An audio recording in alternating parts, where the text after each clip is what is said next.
Hi, I just got back from an event and I got home about 25 minutes ago and I am still packed. I am one of those people that unpacks immediately when I get home, but I'm still packed. I'm still all those things. I'm tired. But you know what? I am here to make this freaking video because this matters to me. And that is what I'm going to do. So I am in a new location and I actually saw this location on my drive home. And then when I got home, I was like, you know what? I'm going to change, go back to that location, look presentable, and make this video. So that is what I'm doing. So if you are new here, if this is your first time, this is my February challenge where I am recording every single day in February, whatever my analytics is telling me that are interesting topics that people care about, and I'm recording those things. I also, because this is my first time here, I just realized there might be construction happening over there. So if you hear any banging, any loud noises, I would like to formally apologize because I was not aware that that was happening before I came over here. Anyways, I needed to come here. This is where I wanted to come. It just looked like a fun place to be. So here I am. Also, before I look at this, don't forget to like, share, subscribe, leave me a comment in the comment section below.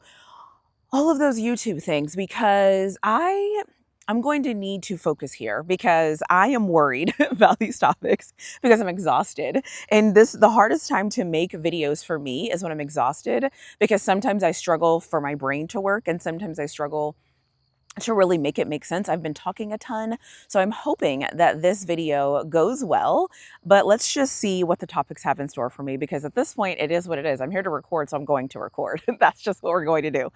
So, okay, let's see. Oh, great. My Wi-Fi is not working. Okay. I didn't think about the Wi-Fi not working here. Oh, wait. Okay, okay, awesome.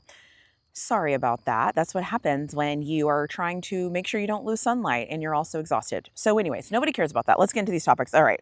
So we have Maryland football recruiting. Maryland football recruiting. Where is this coming from? Okay. QB rankings fantasy football. Very, very interesting. LSU football recruiting news. LSU football recruiting news. I don't know if LSU has ever popped up for me to talk about. That kind of makes me happy. Okay, so let's see. Virginia Tech football podcast. Virginia Tech is one of the teams that I want to research when I want to research before. Virginia Tech is one of those teams I want to research because with their new coach, with the transfer portal, with some of the people that were supposed to go to Penn State flipping to Virginia Tech, I am fascinated by this. So, okay, so I'm excited. So there's two things I'm excited about. National championship predictions. I don't really know about that. Recruiting tips, college football 2025. Recruiting tips, college football 25. Maybe that's for the video game. Way too early college football predictions. That could potentially be fun, but I don't really know. Best NFL post-game interviews, new offside rule in football. That's probably for soccer. NFL conference championship games, college football realignment, football highlights channel. College football realignment? Is there something going on that I don't know about? Anyways, that's an interesting topic though. These are really good ones. So do I want to do LSU football? Do I want to do Virginia Tech football? Do I want to do college football realignment?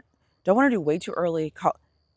You know what? I'm going to do LSU football because I have a goal to do Virginia Tech. So I'm going to do Virginia Tech when I can actually research them, unless they pop up again. There is a lot of things happening in this area. I didn't even think about all the things that could potentially happen in this area. I just saw it and I was like, I am going right back there. I'm going to record. I didn't even think about how loud it could potentially be. I don't know. Maybe you can't hear. I've changed my mic settings. But if you hear a faint noise, there's construction happening and I'm getting the echo because of where I'm located. Anyways, I'm going to do LSU football recruiting news. LSU football recruiting news, very similar to the things that I say about Alabama and any other team that's in the SEC, because Texas is in the SEC. Anything that I say, people are going to either hold on to them. If they like it, they're going to like it. If it sounds negative, they're going to be like, oh my gosh, she's negative, because I got it. Listen, I am here to talk about football. So this is what I think when it comes to LSU recruiting. So with Lane Kiffin rolling in, I think all of us, when Lane Kiffin got the head coaching job, in my mind, I was like, there's certain things he's going to be able to do very well. He's going to be able to recruit well because he recruited well at Ole Miss. LSU is a better recruiting spot. He's probably going to be able to lock down Louisiana, which per capita has the best football players I said that, and I think Google will say that too. And so I knew he was going to be able to do recruiting well. I knew he was going to be able to lock down Louisiana, and I knew that people were going to be willing to take chances on Lane Kiffin. So I knew his recruiting was going to pick up. There's a couple of things that Lane Kiffin did that actually surprised me. One of those things being the quarterback that he decided to go after. Now, historically, Lane Kiffin can make quarterbacks look phenomenal in his offense. There's something that he does where he's able to identify quarterbacks very well, and he's able to get them to perform. I will give him that. I will respect him for that. I'm just curious to see how this is going to go, because I don't know if he has ever had a quarterback that's coming off of injury. That's the first thing. And the second thing is, I feel like what Lane did is what I think you should do. I think you should basically hoard talent. Whoever wants to come to you, you take them. Whoever you can pay, you pay them. Whoever wants to be a part of what you're doing, you say, absolutely, come on board, come and be a part of this. Yes, yes, yes, and yes, and yes. And that's what he did, which is fine. I'm just wondering how all of this is going to go together. Because did he do a great job of recruiting? I mean, absolutely. He did a phenomenal job of recruiting. And I was actually impressed by how many people didn't leave LSU when he came. That was pretty impressive to me. The one thing I will say that did impress me the opposite way, though, I was surprised how many people didn't leave Ole Miss to go join Lane Kiffin at LSU. So that was one thing that actually surprised me with LSU's recruiting, is that I thought there would be more people that would leave Ole Miss to go to LSU. That didn't happen. The other big, I guess, elephant in the room, as you will, because I am a Colorado fan. I cheer for Colorado. I watch every single thing that they do, is the Jordan Seaton of it all. Jordan Seaton deciding to go to LSU, deciding to be the left tackle at LSU, is going to be something that I am going to be paying very close attention to, mainly because there are some things that I saw with Jordan Seaton last offseason that made me a little bit concerned when he was at Colorado.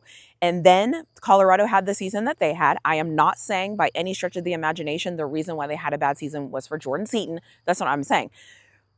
I just picked up on a couple of patterns and some things that were happening at Colorado. And I don't know if it was happening because of the environment Jordan Seaton was at. I don't know if Jordan Seaton got bored being at Colorado, because he is an elite prospect. He's an elite athlete. And maybe when you start losing games, you lose a little bit of your, I don't know what that is.